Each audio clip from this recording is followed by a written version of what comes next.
November 3rd, 2012. See, I got the bees a little stirred up here at Hive A, installed in April of 2011. I just went ahead and took care of this 2 deep, 1 medium beehive by placing in some fondant, a little bit of extra pollen. I still got a grease patty in there. Took rid of the liquid feeder and put a styrofoam cover over top the inner cover hole. And as a result, and I powder sugared them a little bit too. As a result, you see they're a little roused up here.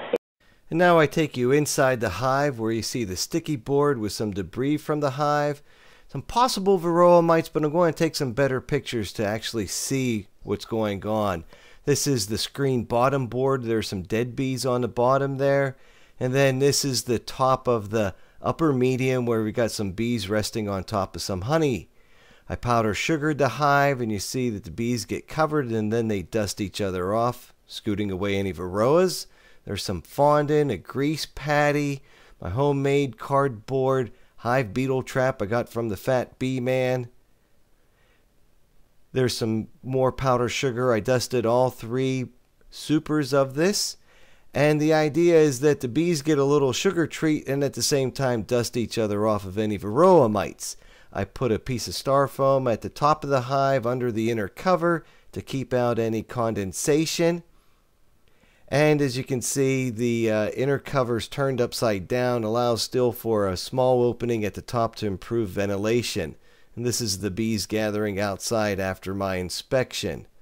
The hive itself is wrapped in a piece of cardboard on 3 sides to help prevent any extra wind coming. Sandy brought weather that's now in the 30s here in the evening. Okay, and here we are outside Hive B, installed in May of 2012. I did the same operation here. Winter preparations, put on some fondant because it's extremely cold this first week in November. Again, November 2nd, 2012. And then I put in a little extra, just a little bit of pollen patty and a little more grease patty. Took away the feeder and powder sugared them for varroa just in case. You see they're quite active and a bit agitated here. I had to move around with their entrance blocker a little bit, and they're not quite happy about that, but they all will be doing well. Okay. And here we have the sticky board of Hive B, a lot of debris on it. And this is what the screen bottom board looks like here. The hive is all clustered near the bottom. This is the top of the medium super at the top, covered with, it's actually quite full of honey, quite heavy, weighs about 40 pounds just in that top 3rd medium super. This is the top of the 2nd super, and you can see I did the same thing. Added some fondant, grease patty, a little bit of pollen patty.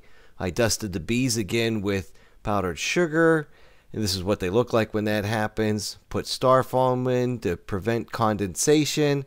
Close the inner cover on top, and this hive, just like the other, is loosely wrapped in cardboard, but it also has a tree branch in front of it. This tree branch is placed to go ahead and reorient the bees to their new location. These hive was moved, and what I want to show you next is what I did to help move the hive. I put a tree branch in front of the hive, and I've got this going in slow motion right now. You can see what the bees have to do in order to orient themselves in a flight path to and from their new location. I got this idea from Michael Bush of Bush Bee Farms and Rusty at Honeybee Suite.